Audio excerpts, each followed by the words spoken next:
Porque eu bem sei que, como secretária, meu maior parceiro foi o Ministério Público. Porque cada secretário que se recusava a fazer, tinha visitinha. Tem conversinha no Ministério Público. E assim, foi uma ajuda muito grande que eu tive.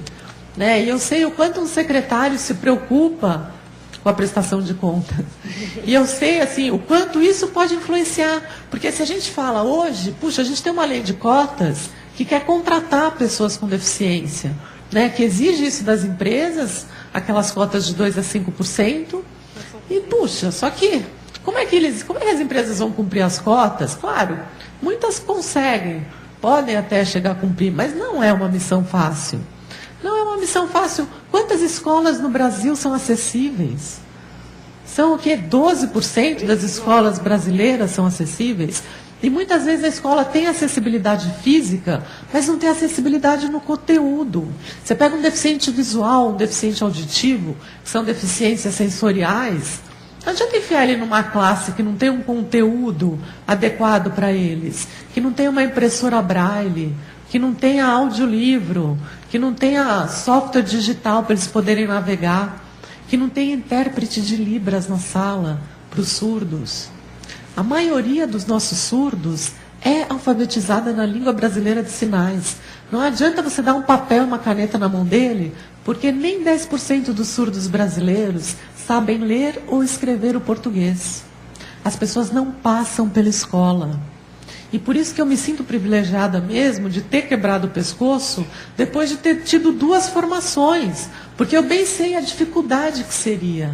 Imagina assim, nem 0,1% dos universitários tem algum tipo de deficiência. Como é que vai chegar na faculdade se o ensino fundamental não tem acesso? A gente não chega lá. Por isso a necessidade, imagina se no final de um mandato de prefeito, você puder fazer um levantamento das escolas que se prepararam para receber as pessoas com deficiência. Entendeu? E aquelas que não se prepararam, elas fazem parte do rol de contas reprovadas. Isso é uma ação porque, puxa, no Brasil a gente tem um cabedal de leis que é um exemplo para o mundo inteiro. Eu não sei se vocês já ouviram falar da Convenção da ONU, mas foram 192 países que foram participar. Demorou 4 anos para um documento ficar pronto, discutindo o direito das pessoas com deficiência no mundo inteiro. Eu tive a oportunidade de participar disso.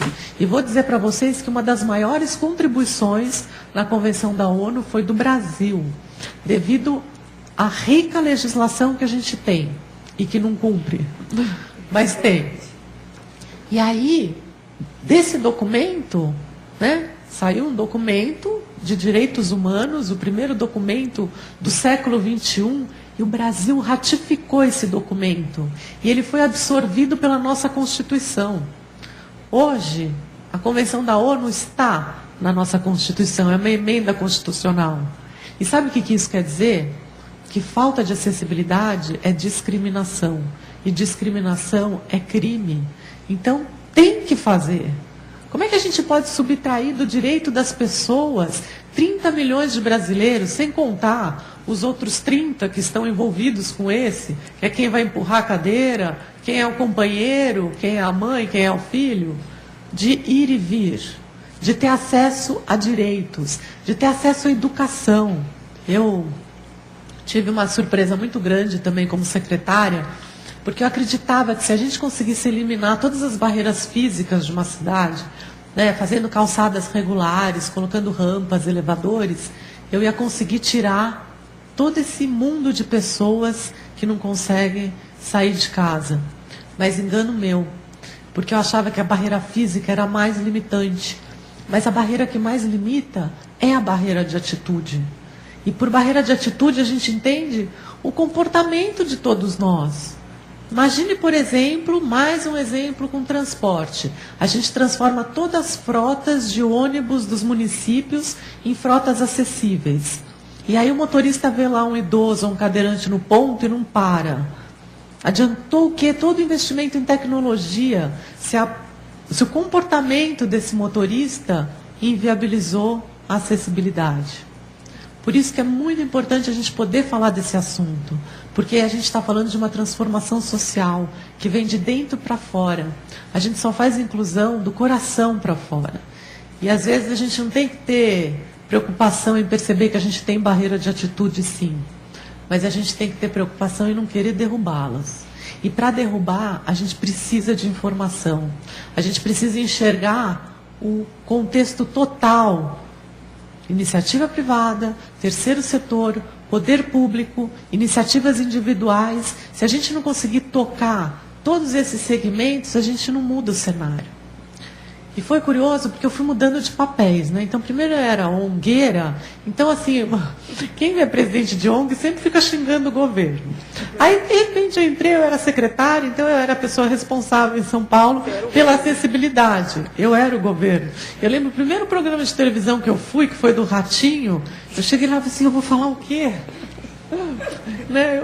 Eu fiquei numa situação muito difícil. Aí, depois de 2 anos como secretária, eu assumi como vereadora. Aí complicou, porque eu tinha que fiscalizar o meu trabalho. Aí foi, e assim, só que essa forma de assumir papéis foi fazendo eu ter um jogo de cintura para perceber, porque assim, a gente tem que levar essa informação, tem que ensinar. Infelizmente, nossas cidades não foram planejadas e preparadas para ter acessibilidade, para receber todo tipo de pessoa. Por isso que a gente fala muito em desenho universal. Desenho universal é um conceito que contempla a diversidade humana. Você vai em Tóquio, no shopping center, fashion, cheio de lojinhas bacanas, tem lá, Centro de Desenho Universal. Aí você entra, tem os últimos lançamentos, por exemplo, de produtos com desenho universal. Então tem lá o leite, o shampoo e o condicionador. E o que é o desenho universal num produto? Você pode não falar japonês, você pode ser cego, você pode não ter força no braço, você pode ser idoso, você pode... qualquer coisa que você entende o que é o shampoo, o que é o condicionador, o que é o leite tipo A, o que é o leite integral. Um controle remoto com um desenho universal, ele é manuseável por uma criança, por um idoso, por um tetraplégico com pouca força no braço, por um cego, por um surdo. Isso é desenho universal. Espaços concebidos com desenho universal são espaços que unem as pessoas. Então, assim, o cadeirante não vai sentar numa ponta e, tipo, eu vou ao cinema com meu namorado, tem que sentar separada dele.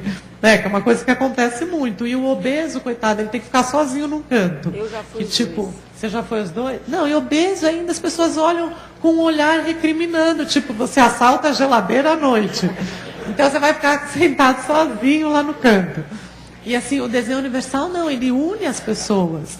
Não tem isso. Né? E além de tudo, ele economiza energia. Você pega, por exemplo, uma maçaneta feita com desenho universal. Você não vai girar a sua mão para abrir uma porta que você tem que utilizar uns 20 grupos musculares. Se você só bater sua mão na maçaneta, for daquelas que tem também torneira de pia, você usa 2 grupos musculares. O desenho universal ele prevê tudo isso.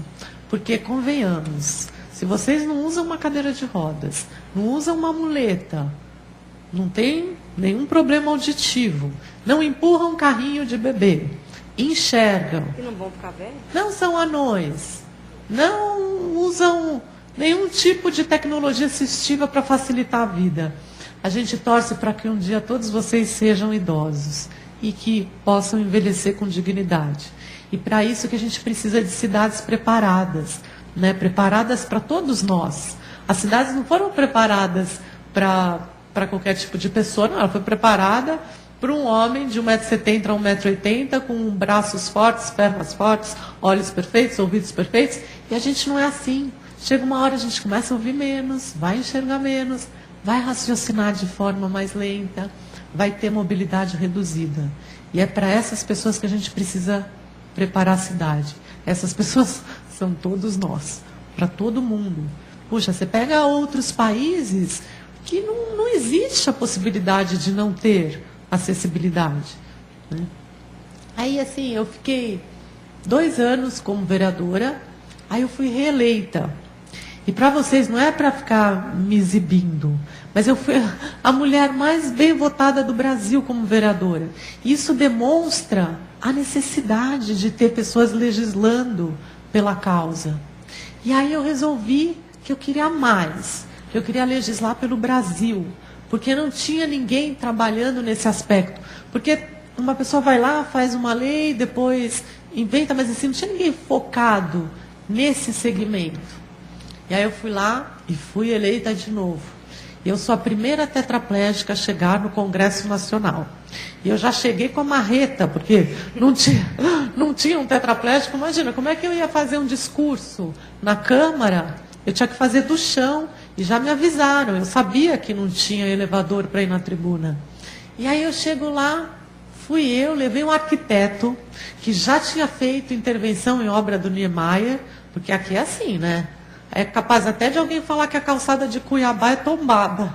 Mas assim, puxa, na Acrópole, em Atenas, tem elevador.